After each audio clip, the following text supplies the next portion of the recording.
Her lover picked up her phone on our date night. My wife's secret exposed.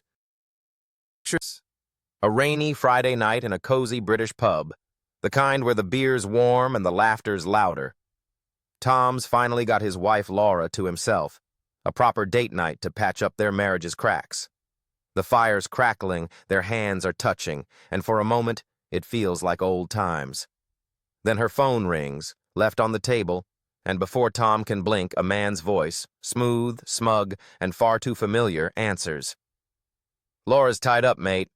Who's this?" In that instant, Tom's world shatters, and the truth spills out like ale from a tipped pint.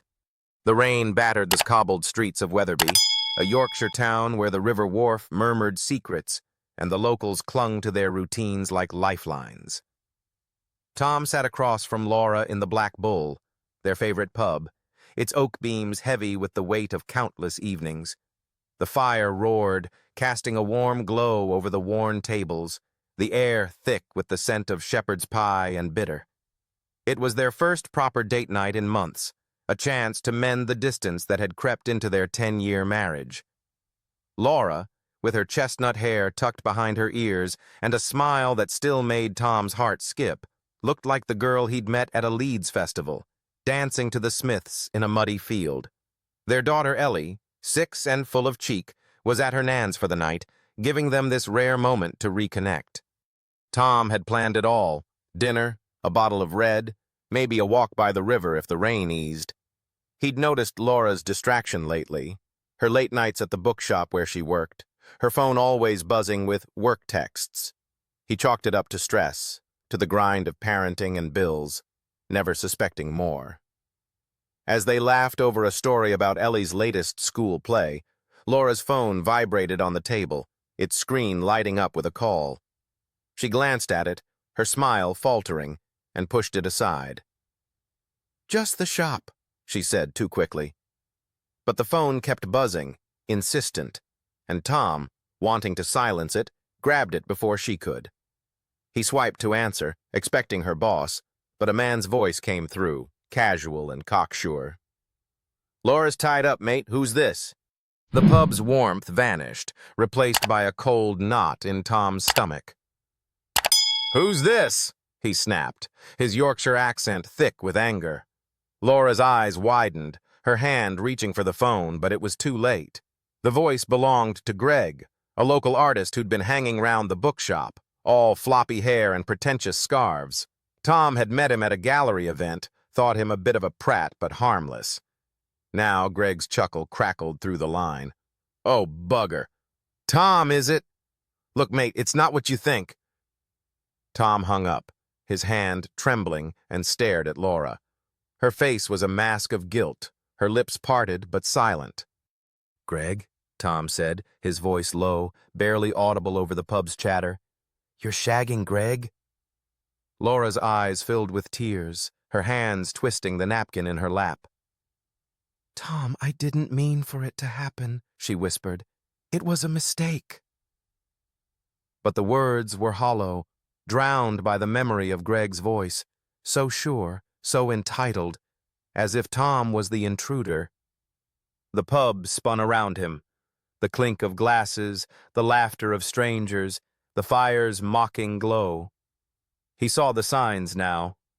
Laura's late shifts, her sudden interest in art shows, the way Greg lingered at the bookshop's Christmas party, his hand brushing hers. Tom had trusted her, trusted their life, their terraced house with Ellie's drawings on the fridge, their Sunday roasts, their dreams of a holiday in Cornwall. Stood, his chair scraping the floor, and grabbed his coat. "Tom, please," Laura begged, her voice breaking. "Let's talk. I love you." But love felt like a lie now. He stormed out into the rain, the cold biting his skin as he walked Wetherby's slick streets, the river's murmur a dull roar in his ears. Greg's voice echoed, "Laura's tied up, mate." Each word a knife. How long? How many nights had she lied while he read Ellie bedtime stories? He thought of their daughter, her gap-toothed grin, her trust in them both. This wasn't just his betrayal, it was hers, too. Laura caught up with him by the bridge, her hair plastered to her face, rain mixing with tears. "It's over, Tom," she said, her voice raw. "It was a few months, a stupid fling. I was lonely, and Greg, he listened." Tom's laugh was bitter. "Listened? I've been here, Laura, every bloody day." She admitted it started at an art workshop, Greg's flattery filling a void she hadn't named. She'd ended it, she swore, but the phone call told a different story. Tom didn't shout. His anger was too deep, a quiet storm. "Go home," he said. "I need space." He spent the night at his mate Pete's flat, the rain drumming the windows as he sat on a lumpy sofa, replaying the call. Laura's texts came. Apologies, pleas, promises of counseling. He didn't reply, but he didn't block her either.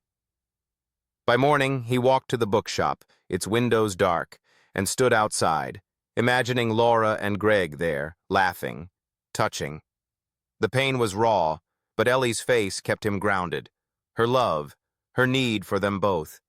He didn't know if he could forgive Laura, if their marriage could survive the truth now exposed.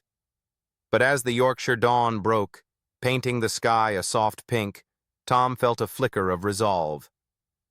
He'd face her. For Ellie. For the life they'd built.